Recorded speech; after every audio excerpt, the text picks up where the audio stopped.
Mar Serna es magistrada del Juzgado Social número 23 de Barcelona. Después de trabajar como abogada laboralista entre los años 1977 y 1982 y ser inspectora de trabajo entre 1984 y el año 2000, fue directora general de Relaciones Laborales, consejera de Trabajo del Gobierno de la Generalitat. También trabajó como consejera laboral adjunta para América Latina y el Caribe de la OIT y consejera laboral de la Embajada Española en Venezuela. En esta entrevista queremos hablar sobre todo de la situación de la mujer y del mundo laboral. Gracias por acompañarnos. Gracias. En su juzgado, en el juzgado 23, ¿qué es lo que es más frecuente? ¿Cuáles son las cuestiones más habituales que...? Bueno, en general en los juzgados de Barcelona lo que vemos con mayor frecuencia el tema de la situación de la mujer y el trabajo son, por una parte, las discriminaciones salariales, se cobra menos por el hecho de ser mujer. Lo que pasa que aún yo creo que no se plantean suficientes demandas teniendo en cuenta la legislación que tenemos, y la otra son cuestiones relacionadas con la conciliación de la vida personal y familiar. Normalmente los cuidados que son muy importantes, siguen recayendo en las mujeres, y los problemas de adaptación y reducción de la jornada plantean problemas cuando lo solicitan a la empresa. Entonces estas cuestiones se plantean, o los despidos de personas embarazadas, o sea que son, diríamos, los temas de igualdad más comunes en el ámbito de la jurisdicción social en Barcelona. ¿La brecha laboral, de la que hablamos a menudo, se va corrigiendo con el tiempo? Se va corrigiendo poco a poco, pero ¿cuál es el problema? El problema no es, diríamos, en una misma empresa que se pague menos a las mujeres, otra que sí, que para eso están los planes de igualdad, para detectar esas desigualdades. El problema es una discriminación, es decir, por sectores.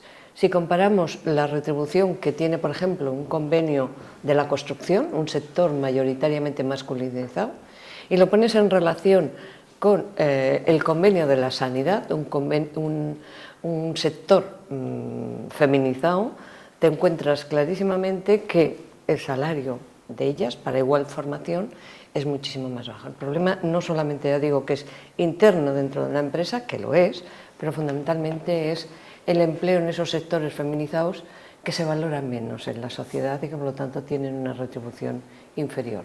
¿Y con el paso del tiempo esto no se corrige?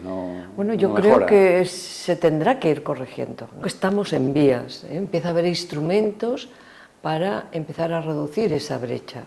Lo que pasa es que la legislación por sí sola no es suficiente. Se han hecho avances importantes en los últimos años en materia de legislación por la igualdad, también en adaptación a la normativa comunitaria, pero el problema es que si no ponemos los cuidados en el centro, si no valoramos adecuadamente la importancia que tienen los cuidados de las personas mayores, de los hijos, de las hijas, no podremos tener una economía en la cual se sostenga gracias al esfuerzo y a la menor retribución de las mujeres en el mercado de trabajo. Yo creo que ese es un gran reto, no solamente en Cataluña, no solamente en España, sino a todos los niveles europeos. En menor medida, pero bueno, este es uno de los puntos débiles de los índices de igualdad en nuestro país. ¿Y al juzgado qué tipo de quejas llegan? Bueno, en estos momentos quejas en general son los despidos que empresas han cerrado, o reclamaciones de cantidades de empresas que no han abonado los salarios previamente al cierre o cuando se les ha despedido. Eso mayoritariamente estamos en un 90%. ¿Hay sectores en los que se note más que la mujer está siendo ya reconocida? ¿Que está teniendo mayor reconocimiento? Sí, en la política quizás, ¿no? En los sectores más profesionalizados te das cuenta que hasta los 30 años no hay tanta diferencia entre la retribución de mujeres y hombres. El problema es de los 30 a los 44 años, que coincide con la época de que la mujer, la edad, diríamos, fértil de la mujer está embarazada, está cuidando a las criaturas. Aquí se empieza a incrementar la brecha. Entonces, el reto es que en ese periodo, porque sorprendentemente, en estas edades, los hombres incrementan la retribución. O sea, el tener hijos y estar casado supone tener un incremento en la retribución, claro, es una carrera profesional que se va desarrollando. En cambio, las mujeres hay una parada importante cuando coincide con la maternidad. ¿Eso tiene repercusión en la salud de las mujeres? Esas injusticias, esa brecha salarial perjudica la salud mental? Tienes el tema del estrés, los problemas psicosociales que están generando en la mujer, porque si vemos el tiempo dedicado, por ejemplo, al hogar, de media, las mujeres soportan el doble de tiempo en la casa, en el hogar, que los hombres. Entonces, eso que no es tener hasta 61 horas de trabajo remunerado y no remunerado. Y eso recae fundamentalmente en las mujeres. Y eso que no comporta la salud. O sea, si vemos los datos, ¿quién está tomando mayor número de ansiolíticos en este país? Son las mujeres. Y tiene que ver mucho con esas dobles jornadas, con esa necesidad de atender el trabajo y de atender a la familia, atender a los cuidados. Fue consejera de... Bueno, un tema de la justicia. Siempre nos quejamos de que está muy lenta, que va muy retrasado todo. ¿Es verdad?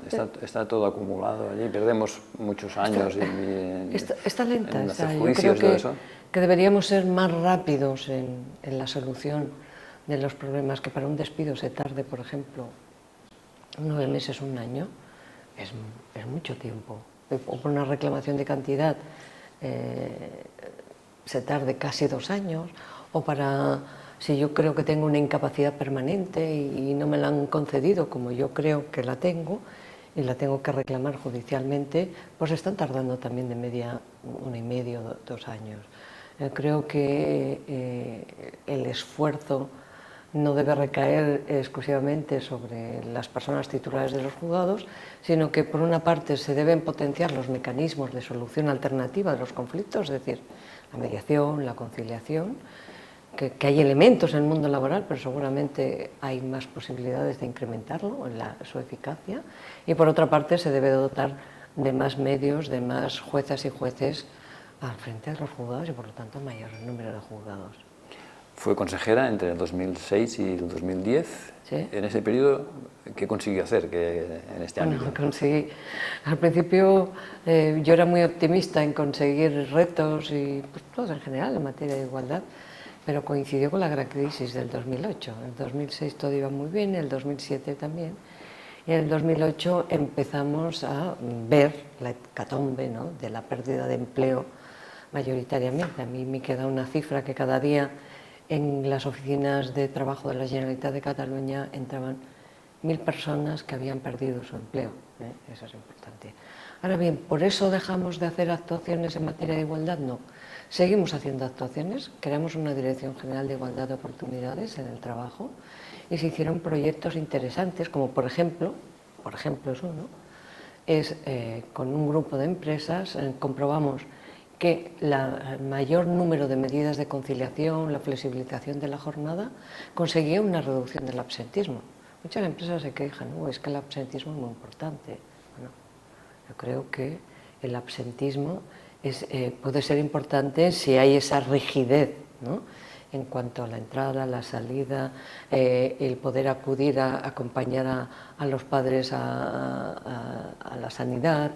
Todo esto yo creo que son elementos que si no se flexibilizan, al final es mayor absentismo. Las personas tenemos que buscar los medios necesarios, no es que lo justifique, pero hay que buscarlo. Por lo tanto, bueno, se están dando pasos, yo creo que cada vez más las empresas son conscientes de esa importancia y luego tenemos otra figura que gracias al COVID,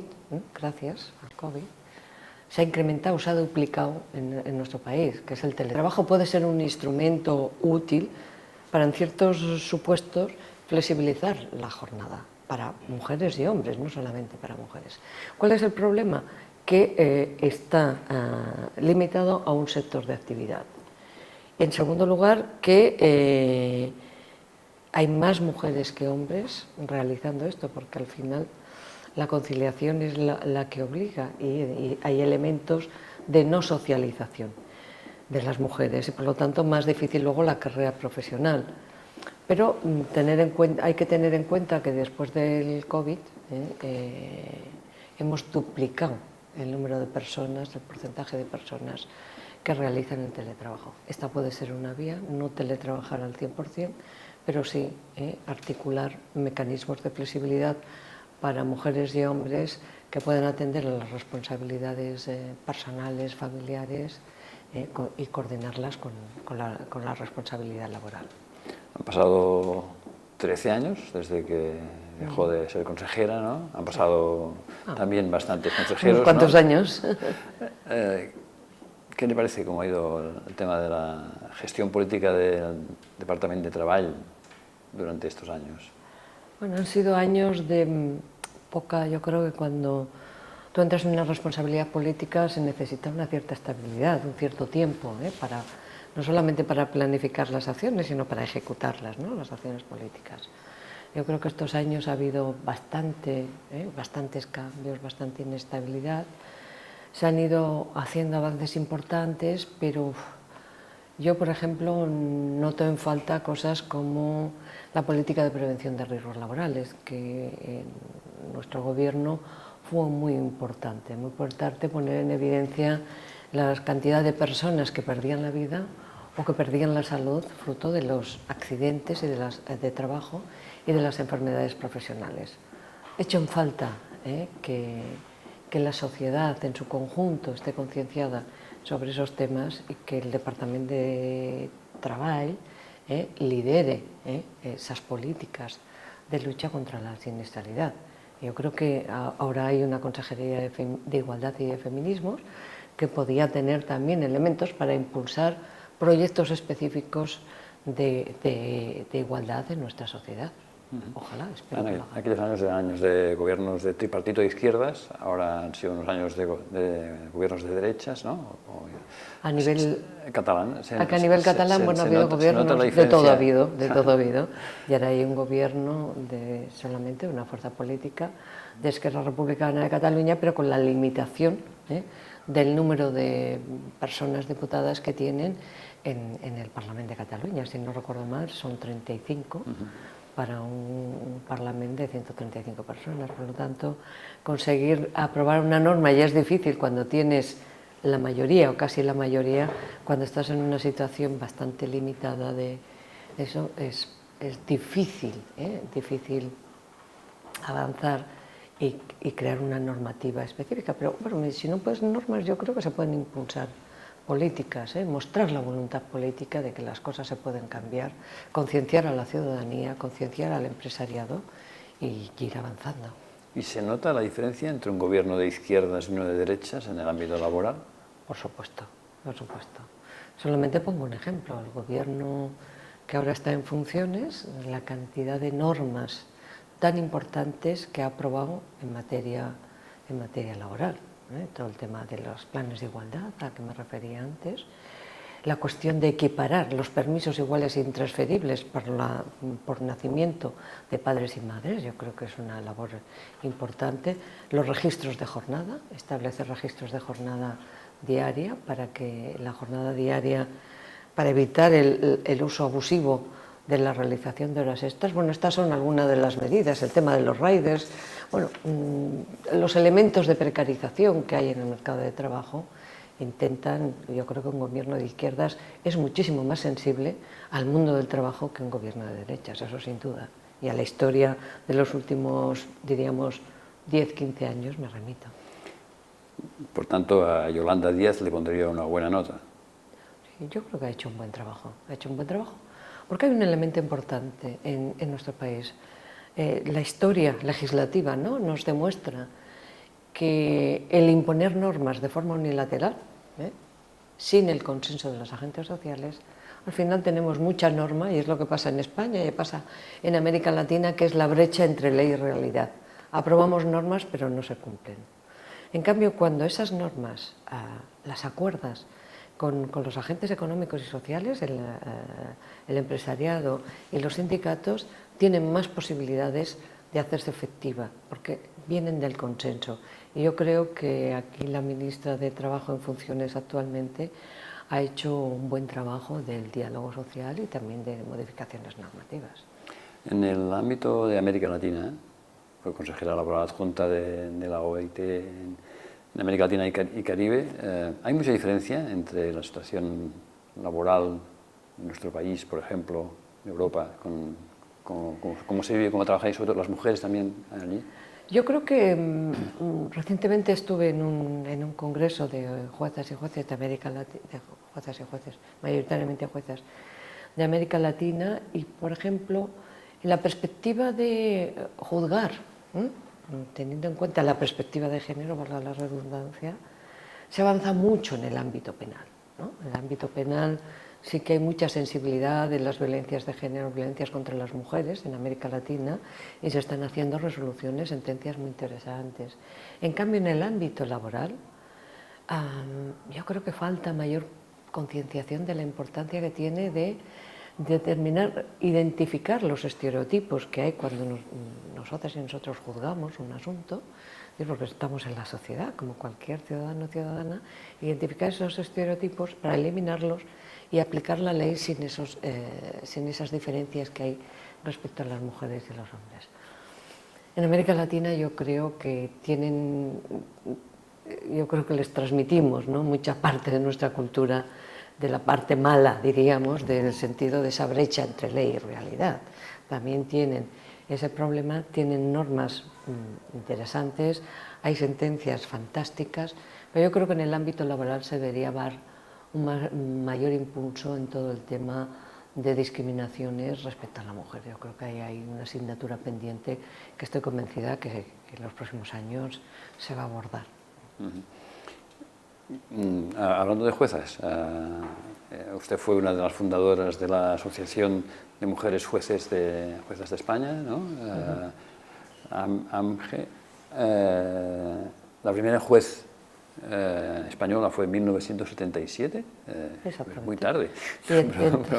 ¿Cómo tenemos el tema de las juezas, el porcentaje de juezas que hay ahora? Sí, en nuestro país se entendió que la sensibilidad de las mujeres podía quedar herido en determinados asuntos si éramos juezas. Eso fue lo que dijo un decreto que nos prohibió entrar. En el 77, 78 entró la primera jueza que vino aquí a Barcelona, en el Juzgado Social 2 de Barcelona, Josefina Triguero, que fue la primera jueza. Desde entonces ahora la situación ha cambiado radicalmente. 56% de las mujeres, de las juezas y jueces somos mujeres. O sea, y si miras las últimas promociones que entran, estamos en torno al 63-65% de mujeres que entramos en la carrera judicial. Eso parece bueno, las mujeres han llegado a la igualdad de la justicia. No. Vamos escalando, vamos subiendo. Y a medida que vamos a los cargos discrecionales, aquellos que no son por antigüedad, que no se accede por una oposición objetiva y demás, o por la mera antigüedad, vemos que las mujeres no estamos bien representadas. Si yo le pregunto, dígame un nombre de una mujer del Tribunal Supremo, seguramente no lo sabe, pero si le digo, dígame un nombre, seguramente que sí que lo sabe. ¿Por qué? Porque el porcentaje es ínfimo. Estamos en un 17-18% de mujeres en el Tribunal Supremo. Estamos casi a la cola de Europa, el tercer país por la cola de número de mujeres en las Cortes Supremas, en el Tribunal Supremo. Ahí es donde vemos esas diferencias, ese techo de vidrio o esa losa de hormigón que cae sobre nosotras y nos impide el acceso. Tenemos un plan de igualdad en la carrera judicial, pero cuesta mucho impulsarlo, que se ponga en marcha, que se adopten medidas. Hay muchas resistencias a este tema. Por ejemplo, Sala de lo Supremo de Civil, que es la que juzga temas tan importantes como el derecho de familia, el tema de la custodia, el tema de derecho de alimentos, bueno, todas estas cuestiones. Exclusivamente hay una mujer, solo una mujer. Bueno, la sociedad está compuesta por un 50% de mujeres y un 50% de hombres. Ahí yo creo que se han de hacer esfuerzos importantes para equiparar la presencia de mujeres y hombres. Y quizá dentro de 2 décadas lo tengamos que hacer al revés, ¿no? Promover que haya más hombres, porque en cuanto el número de mujeres entra es importante, pero hoy por hoy hay esa brecha importante también en la justicia. tampoco deben llegar mucho, tampoco llega mucho al Consejo General del Poder Judicial, ¿no? Que parece ser como sea el tapón que tenemos ahora en la administración de la justicia en España, bueno, ¿no? Se fue, cuando hablan de, cuando determinados representantes de determinados partidos políticos hablan de la necesidad de cumplir la Constitución, deberían empezar por casa, ¿no? Tenemos una Constitución que dice cómo se eligen los vocales del Poder Judicial, que son por 2/3 del Congreso, 2/3 del Senado, 2/3 de los votos del Congreso y del Senado, eligen un total de 20 personas vocales del Consejo General del Poder Judicial. En diciembre eran 5 años que no se ha renovado el Poder Judicial. Ha habido varios intentos, el primero ya estaba todo acordado y hubo un famoso tuit, o un WhatsApp, ya no recuerdo qué era, que decía que la persona que iba a ir de presidente del Consejo General del Poder Judicial, que por la puerta de atrás lo estaban controlando para la sentencia, por ejemplo, del procés. Eso no se puede permitir, ¿eh? La separación de poderes tiene que ser clara y en este momento tenemos un colapso en la justicia. Hay 80 cargos de discrecionales que no se han renovado. El Tribunal Supremo está dictando menos sentencias. La Sala de lo Social está dictando muchísimas menos sentencias. Entonces, bueno, hay que cumplir la Constitución, pero empezar ya a cumplirlo, porque claro, cumplirlo para unas cosas, pero otras que llevamos 5 años esperando que se normalice la situación, porque al final las personas no entienden, y es lógico, ¿no?, que es el Consejo General del Poder Judicial y que es la justicia. Mientras tanto hay 5.000 juezas y jueces dictando justicia cada día. Pero esto es el órgano de gobierno de los jueces y juezas. Es el órgano, diríamos, político de la justicia que se encarga de los nombramientos, esos discrecionales a los que yo hacía referencia, y también se encarga de la formación o de la sanción de las personas de la carrera judicial.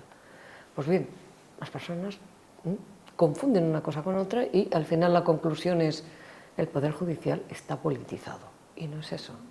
Jueces y jueces que cada día realizamos nuestra labor no estamos politizados, estamos cumpliendo el mandato constitucional de aplicar la ley y dar tutela judicial. Cuando oye hablar de desjudicialización de la política, ¿qué piensa? ¿Se meten demasiado los jueces en política? Porque últimamente estamos asistiendo a conflictos, son conflictos políticos, que son discordancias políticas y se decide, por ejemplo, impugnarlo ante el Supremo o impugnarlo al Constitucional.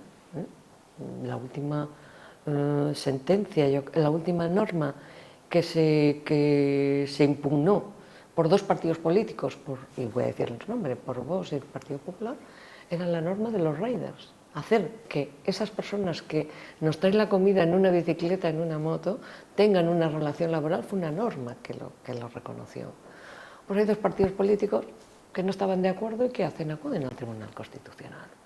Yo creo que hay que desjudicializar eso y que los conflictos no se resuelvan en la sala de lo penal del Tribunal Supremo, sino que se resuelvan políticamente. El conflicto político para la política y el conflicto, ese es un conflicto de intereses, y el conflicto jurídico para la justicia, que para eso estamos, para resolver conflictos jurídicos, no conflictos de intereses o económicos. Esos son para la política. Y ese es el problema, el desprestigio de la justicia. Ese es otro elemento más de desprestigio. Y en el debate sobre la independencia de Cataluña, que también se ha hablado mucho de que se judicializaba la política y tal, ¿no? ¿Le parece que ha pasado eso? Yo creo que en parte sí que ha pasado, ¿no? Porque, bueno, hay elementos de decir, no que hubo falta de objetivación o que no tuvieron derecho a un proceso justo. Eso el Tribunal Europeo de Derechos Humanos lo dirá, si tuvieron o no derecho a un proceso justo.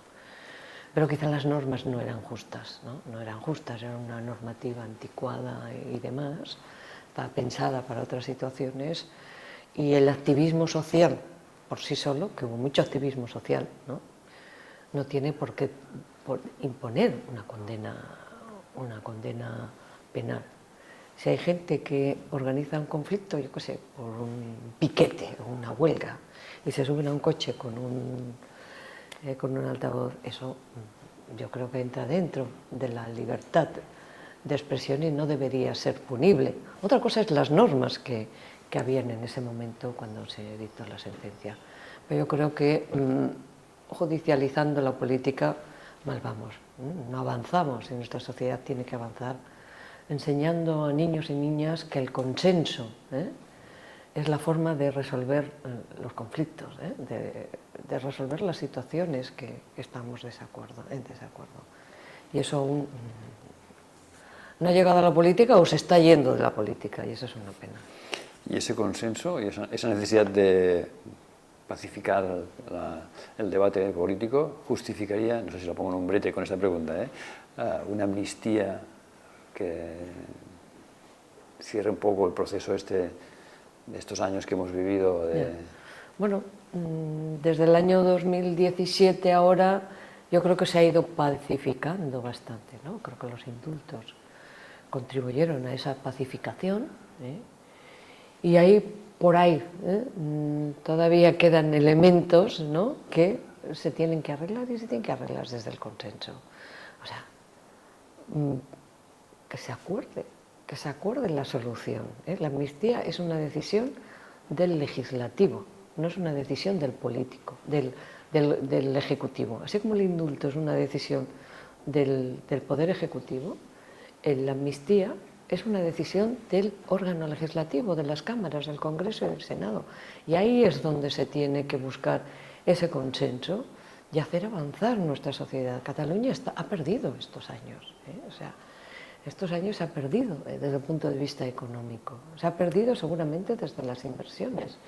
Se ha perdido también desde la huida, diríamos, de determinados domicilios sociales de Cataluña, de empresas importantes. Hay que recuperar ese consenso para recuperar la normalidad. Otro tema complicado es el tema de la ley del sí es sí. ¿Qué le parece? Ha habido errores ahí políticos, ha habido intereses en magnificarlos. Sí. Han sido los más jueces hombres que han aprovechado esto para atacar a la política de un gobierno de izquierdas. Esa ley es una ley estupenda. Y digo que es estupenda porque no recuerdo cuántos artículos tiene, muchos, 60, 70, pero solamente se han fijado en 2 artículos. ¿Vale? Que es el tema de las penas. En cambio, hay todo un conjunto de normas de prevención, de reparación de la víctima en los casos de vulneración de la libertad sexual que no se habla.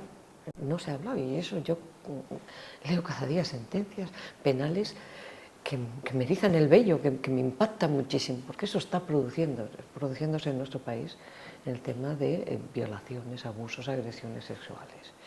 ¿Qué pasa? Que en el tema penal seguramente les faltó poner un artículo, una disposición que todos los códigos, todas las reformas penales tienen, de qué norma se aplicaría en el tránsito de cuando entraba en vigor esta nueva ley.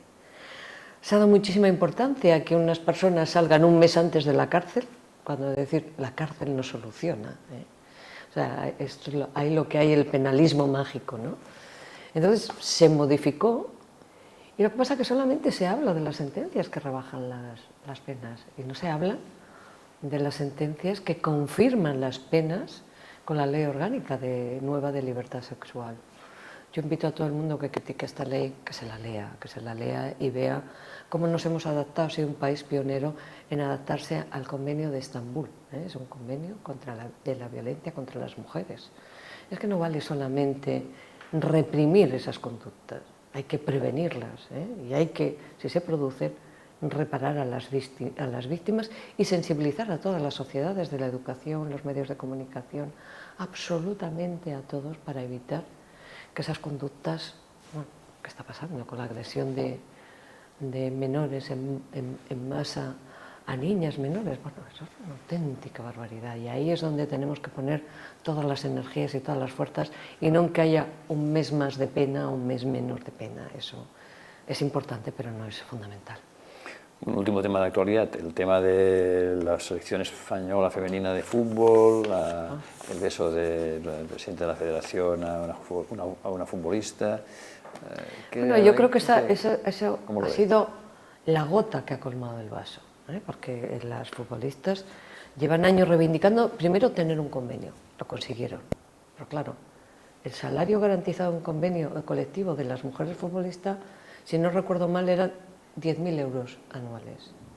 De un hombre futbolista, 100.000 euros anuales. Bueno, entonces vemos las grandes diferencias. Y luego el trato discriminatorio. Ahí por ahí algún reportaje, algún documental que habla del tratamiento de un seleccionador anterior al este que existía, de cómo trataba a las mujeres futbolistas, entre el paternalismo y los maltratos y las agresiones. Y yo creo que las mujeres futbolistas cada vez han estado más empoderadas y han reaccionado, como ha reaccionado toda la sociedad, en contra de ese gesto que parece que sea menor. Y muchos hombres dicen, bueno, pero no es para tanto. ¿Cómo que no es para tanto? A ti si te dan un beso no querido, te lo da ese señor que se lo da a ella, ¿estarías de acuerdo? Eso, la nueva ley del sí, dice que es agresión sexual. Y las sentencias del Supremo dicen que darte una palmada en las nalgas también es agresión sexual. Esos besos no queridos, en muchas empresas despiden a gente que han hecho esa conducta. ¿Por qué la Federación de Fútbol tiene que estar al margen de esa norma? ¿Porque sea mayoritariamente masculina? No, yo creo que las mujeres se han ganado el derecho a reconocer su valía deportiva, pero también el derecho a reconocer su igualdad y su total respeto a sus derechos fundamentales, igual que cualquier otra persona. Acabando casi ya, si tuviese que darle algún consejo al actual conseller de Economía y Empresa, Roger Torrent, que es responsable de trabajo también, ¿no? Supongo.